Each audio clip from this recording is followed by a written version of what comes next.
ازدواج سفید آره یا نه؟ نه. من کلا مخالفم با این داستان. من میگم نه. چرا؟ این تو چیزی که از نظر من سند و مدرکی توش نباشه از نظر من فاقد اعتباره. به نظرت موقعی که کات میشه کدوم طرف بیشتر آسیب میبینه، آقا یا خانوم؟ هیچ طرف آسیب نمیبینه. اون که بیشتر وابسته است، آقا خانوم هم نداره.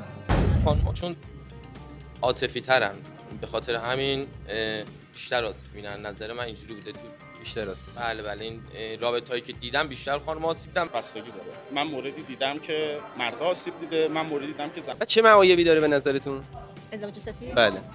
ببین یکی از معایبش اینه که هیچ خب تعهدی توش نیست دیگه. به راحتی میتونن این رابطه رو کاتش کنن بره.